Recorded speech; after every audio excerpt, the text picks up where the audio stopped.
तो दोस्तों आज का जो मूवी एक्सप्लेनेशन है वो काफी इंटरेस्टिंग है। ये फिल्म रियल घटनाओं से इंस्पायर्ड है और इसे देखने के बाद बहुत अजीब और भारी सी फीलिंग आ सकती है। ये फिल्म 2011 में रिलीज हुई एक American found footage psychological horror film जिसका नाम मेगन इज मिसिंग है। इस फिल्म को डायरेक्ट, एडिट और को प्रोड्यूस किया है माइकल गॉयनी ने।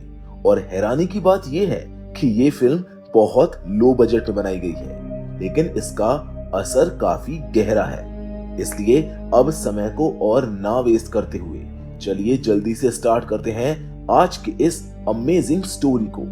Hollywood silver screen presenting Megan is missing. इस मूवी की शुरुआत में हमको एक डिस्क्लेमर दिखाया जाता है जिसमें बताया जाता है कि 14 जनवरी 2017 को मेगन स्टुअर्ट नाम की 14 साल की लड़की अचानक से लापता हो गई थी।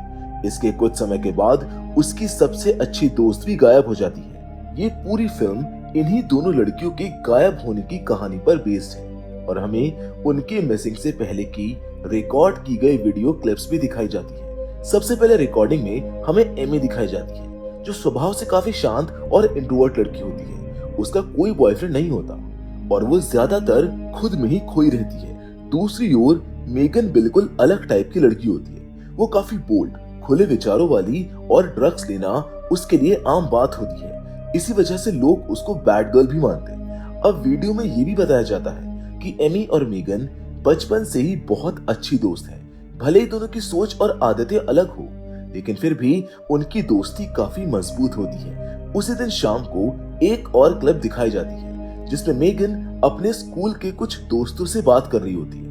तभी उसका बॉयफ्रेंड वहां पर आ जाता है और बातचीत का माहौल धीरे धीरे काफी वल्गर हो जाता है। ये सब सुनकर मेगन की माँ कमरे में आ जाती है और दोनों के बीच बहस शुरू हो जाती है। इससे साफ हो जाता है कि मेगन और उसकी माँ के रिश्ते बिल्कुल भी अच्छे नहीं हैं। माँ के कमरे से जाते ही मेगन का दोस्त ड्रग्स दिखाता है और मेगन भी उन्हें लेने का मन बना लेती है। इसके बाद मेगन और उसके दोस्त मिलकर एक लड़के को कॉल करते हैं जो बताता है कि उसने एक ड्रग पार्टी ऑर्गेनाइज की है और वो सभी वहां पर इनवाइटेड है। मेगन चाहती है कि एमी भी उसके साथ पार्टी में चले, इसलिए वो लड़के से रिक्वेस्ट करती है। पहले वो लड़का मना कर देता है, लेकिन काफी जिद करने के बाद आखिरकार वो मान जाता है। शाम को जब पार्टी शुरू होती है तो सभी लड़कियां एंट्री के लिए पैसे देती हैं और अंदर जाती हैं। वहां का माहौल बेहद गंदा और असहज होता है। हर तरफ ड्रग्स, स्मोकिंग और भद्दी बातें चल रही होती है। इसी पार्टी में एक लड़का एमी के साथ गलत तरीके से पेश आने लगता है। एमी जब उसको रोकती है तो वो लड़का उसको थप्पड़ मार देता है। डर और घबराहट में एमी ये बात मेगन को बताने जाती है, लेकिन वहां पर वो देखती है कि मेगन पार्टी ऑर्गेनाइजर के लड़के के साथ इंटीमेट हो रही है। ये देखकर एमी को बहुत बुरा लगता है और उसकी तबीयत बिगड़ जाती है, यहाँ तक कि वो उल्टी भी कर देती है। जिसके अगले दिन वीडियो कॉल में एमी मेगन से कहती है कि उसे इस पार्टी में नहीं आना चाहिए था और ये जगह उसके लिए बिल्कुल सही नहीं थी।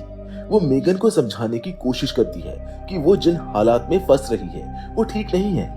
यहीं से दोनों की जिंदगी एक ऐसे मोड़ पर पहुंच जाती है जिसके बाद हालात धीरे धीरे और भी डरावने होते चले जाते हैं। मेगन ये सब सुनकर एमी से कहती है कि उसके लिए ये बातें कोई नई नहीं है, क्योंकि वो तो सिर्फ 9 साल की उम्र से ही ऐसी चीजों की आदी हो चुकी है और अब ये सब उसे बिल्कुल नॉर्मल लगता है।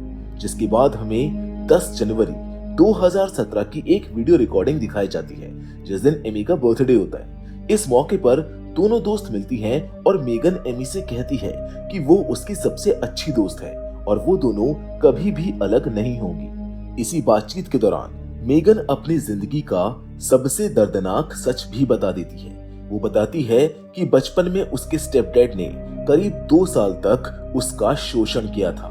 जब पुलिस उसको पकड़कर ले गई तो उसकी माँ ने आरोपी को नहीं बल्कि मेगन को ही दोषी ठहराया। इसी वजह से आज तक मेगन और उसकी माँ के रिश्ते सही नहीं हुए हैं और यही कारण था कि उसकी माँ उससे अक्सर चिढ़ी रहती है और उनके झगड़े होते रहते हैं। कुछ समय के बाद एक और रिकॉर्डिंग में दिखाया जाता है कि मेगन अपने दोस्त के जरिए ऑनलाइन एक लड़के से बात करने लगती है जिसका नाम जॉश होता है। जॉश उसको अपनी एक फोटो भेजता है, लेकिन जब मेगन उससे वेबकैम ऑन करने को कहती है तो वो बहाना बना देता है कि उसका कैमरा खराब है और वो सिर्फ ऑडियो कॉल पर ही बात कर सकता है। हालांकि वो खुद को टीनेजर बताता है, लेकिन उसकी आवाज किसी बड़े आदमी जैसी लगती है। थोड़ी बातचीत के बाद जॉश मेगन को रात में एक रेस्टोरेंट में डेट पर बुलाता है और मेगन इसके लिए तैयार हो जाती है। डेट पर जाने से पहले वो ये बात अपनी दोस्त एमी को भी बता देता है कि वो एक नए लड़के से मिलने जा रही है। अगले रिकॉर्डिंग में पता चलता है कि मेगन तय जगह पर तो पहुंचती है, लेकिन जॉश वहां पर आता ही नहीं है। इस बात से मेगन काफी नाराज हो जाती है। बाद में जॉश उसको कॉल करके कहता है कि वो वहां पर आया था, लेकिन उसको बहुत अजीब महसूस हो रहा था, इसलिए वो सामने नहीं आया। वो मेगन को ये भी बताता है कि उस दिन उसने कौन से कपड़े पहने थे, जिससे साफ हो जाता है कि वो सच में वहां पर मौजूद था। इसी से धीरे धीरे मेगन का जॉश पर भरोसा और इंटरेस्ट बढ़ने लगता है। कुछ देर के बाद जब एमी वहां से चली जाती है तो जॉश मेगन को फिर से डेट पर बुलाता है और इस बार कहता है कि वो 20 मिनट में उसी जगह पर पहुंच जाएगा। मेगन इस बात के लिए भी मान जाती है। ये दिन होता है 14 जनवरी। इसके अगले दिन यानी 15 जनवरी के रिकॉर्डिंग में दिखाया जाता है कि एमी अपने सभी कॉमन दोस्तों को कॉल करके पूछ रही होती है कि क्या किसी ने मेगन को देखा है, क्योंकि वो स्कूल नहीं आई थी और काफी समय से उसने किसी का भी फोन रिसीव नहीं किया था। लेकिन कोई भी दोस्त उसे मेगन के बारे में कोई जानकारी नहीं दे पाता। थोड़ी देर में पूरे शहर में ये खबर फैल जाती है कि एक 14 साल की लड़की लापता हो गई है। न्यूज चैनल्स इस केस को दिखाने में लग जाते हैं और पुलिस जांच शुरू कर देती है। मेगन की माँ और उसके दोस्तों से भी पूछताछ की जाती है, लेकिन किसी के पास कोई ठोस जानकारी नहीं होती। उसी रात एमी एक और वीडियो रिकॉर्ड करती है, जिसमें वो कहती है कि उसको पूरा यकीन है कि मेगन अभी भी जिंदा है, क्योंकि वो उसे अंदर से महसूस कर पा रही है।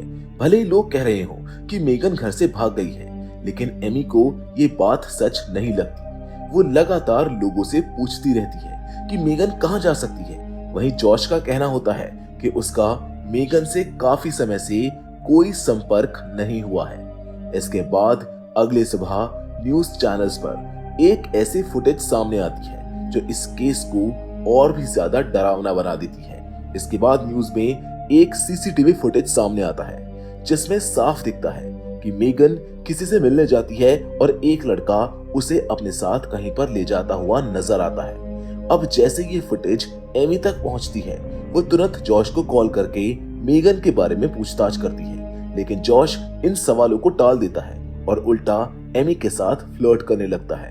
बातों ही बातों में वो काफी सेडेक्टिव बातें करने लगता है, जिससे एमी को बहुत अजीब और गुस्सा महसूस होता है, क्योंकि वो ऐसी लड़की नहीं थी। आखिर में एमी सीधे पूछती है कि मेगन आखिर कहाँ है, लेकिन जॉश कह देता है कि उसे कुछ भी नहीं पता। यहीं से एमी को जॉश के ऊपर शक होने लगता है। अगले दिन एमी सारी बातें पुलिस को बता देती है। इसके बाद केस एक नया मोड़ ले लेता है और पूरा शक अब जॉश पर चला जाता है। पुलिस उसको ढूंढने में लग जाती है। इसी दौरान मेगन की कुछ दोस्त उससे नफरत करने लगती हैं, क्योंकि उनको लगता है कि मेगन के साथ जो कुछ भी हुआ उसके पीछे उसी की गलत आदतें जिम्मेदार थी। दुखी और परेशान एमी एक बार फिर से उस जगह जाती है जहां पर वो और मेगन अक्सर जाया करती थी। वहां से वो एक टेडी बियर निकालती है जिसे मेगन ने बहुत पहले वहां पर छुपा दिया था, क्योंकि उसकी माँ उसे फेंक देना चाहती थी। एमी वहां पर बैठकर मेगन को याद कर ही रही होती है कि कैमरे में साफ दिखता है कि उसके पीछे एक अनजान आदमी आकर खड़ा हो गया है जो उसको घूर रहा है। इसके बाद एक और सीन में दिखाया जाता है कि एमी को जॉश का फोन आता है। वो उसको धमकी देता है कि अगर उसने अपना मुंह बंद नहीं रखा तो ना तो वो और ना ही उसकी माँ सुरक्षित रहेंगी। इस धमकी के बाद एमी का शक जॉश पर और भी गहरा हो जाता है। इसी बीच न्यूज चैनल मेगन के मिसिंग केस को और बड़े स्तर पर दिखाने लगती है ताकि ज्यादा से ज्यादा लोग सतर्क हो सके। कुछ ही समय के बाद एक वेबसाइट पर 2 तस्वीरें सामने आती हैं। ध्यान से देखने पर पता चलता है कि ये तस्वीरें मेगन की ही हैं और ये उसके लापता होने की बात की है। इन तस्वीरों में मेगन को बहुत ही बेरहमी से टॉर्चर किया जा रहा होता है और किसी अंधेरी जगह पर कैद करके रखा गया है। ये सब देखना बेहद डरावना और दिल दहला देने वाला होता है। इन सब के बाद एमी फिर से उसी जगह जाती है जहां पर वो और मेगन साथ जाया करती थी। वहां खड़े होकर वो कहती है कि उसे अब महसूस हो रहा है कि शायद मेगन इस दुनिया में नहीं रही। गम में डूबी एमी जब अपना टेडी बियर लेने जाती है तो अचानक उसे एहसास होता है कि वो टेडी वहां पर नहीं है। उसी पल एक अनजान आदमी आता है और एमी को भी किडनैप कर लेता है। जी हाँ, अब एमी भी गायब हो जाती है। ये घटना 5 फरवरी की है। अगले ही दिन न्यूज में ये खबर फैल जाती है कि मेगन की सबसे करीबी दोस्त एमी, जो इस केस की सबसे अहम गवाह थी, वो भी लापता हो चुकी। पूरे शहर में डर और तनाव का माहौल बन जाता है। अब शहर के लोग खुद आगे आकर पुलिस की मदद करने लगते हैं। वो दोनों लड़कियों की सलामती के लिए हर पेड़ पर गुलाबी रिबन भी बांधते हैं। कुछ दिनों तक जांच चलती रहती है। इसी दौरान एक गार्डन से एमी का कैमरा मिलता है, जिससे वो अपनी वीडियो डायरी रिकॉर्ड किया करती थी। कैमरे में उसके गायब होने से पहले की रिकॉर्डिंग होती है, जिसमें वही अनजान आदमी उसे देखता हुआ नजर आता है। जिसके बाद पुलिस को कुछ और वीडियो फुटेज भी मिलती है, जिनमें साफ दिखता है कि एमी को भी बहुत बेरहमी से टॉर्चर किया गया था। अब यहीं से इस मूवी का सबसे डरावना और दिल दहला देने वाला हिस्सा शुरू होता है। और सबसे चौंकाने वाली बात ये होती है कि ये सब कुछ सिर्फ 14 साल की मासूम लड़कियों के साथ हुआ था। इसके बाद सामने आने वाले रिकॉर्ड फुटेज इस कहानी को और भी ज्यादा खतरनाक बना देती है। इसके बाद कहानी एक बेहद डरावने मोड़ पर पहुंच जाती है। सामने आता है कि जॉश ही एमी को किडनैप करता है और उसे बेरहमी से टॉर्चर करता है। वो उसको खाने के लिए खाना देता है, लेकिन जब एमी खाने से मना कर देती है तो जॉश उसका वही टेडी बियर दिखाकर उसको ब्लैकमेल करता है। वही टेडी बियर जिसे एमी बहुत प्यार करती थी। इसके बाद वो एमी को इंसान नहीं बल्कि जानवर की तरह ट्रीट करता है और जबरदस्ती खाना खाने पर मजबूर करता है। और सिर्फ यही नहीं, जॉश एमी के साथ जबरन गलत काम भी करता है, जो इस फिल्म का सबसे ज्यादा डरावना और परेशान कर देने वाला हिस्सा है। इसके बाद जॉश एमी को ये सच्चाई दिखाता है कि मेगन तो बहुत पहले ही मारी जा चुकी थी। मेगन की लाश एक नीले ड्रम में रखी हुई होती है और उसकी हालत बेहद खराब हो चुकी है। ये देखकर एमी पूरी तरह टूट जाती है। तभी जॉश ये भी बताता है कि उसका असली नाम जॉश है ही नहीं और उसे इस तरह के काम करके खुशी मिलती है। इसके बाद वो एमी को भी उसी ड्रम में डाल देता है और उसे मिट्टी में दफनाने ले जाता है। दफन किए जाने से पहले एमी आखिरी कोशिश करती है। वो जॉश से नकली प्यार जताने लगती है और उसे आई लव यू कहती है, बस इस उम्मीद में कि शायद वो उसको जिंदा छोड़ दे। लेकिन जॉश पर इसका कोई असर नहीं होता है। वो एमी को जिंदा ही दफना देता है, जिसके साथ एमी की भी मौत हो जाती। इस तरह दोनों लड़कियों की वो बात सच हो जाती है कि वो हमेशा साथ रहेंगी। लेकिन किसी ने भी ये नहीं सोचा था कि इसका मतलब इतना डरावना होगा।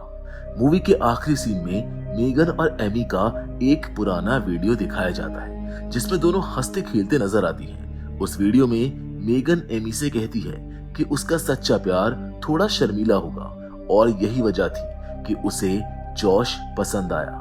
वो ये भी कहती है कि आगे चलकर दोनों की जिंदगी बहुत अच्छी होगी।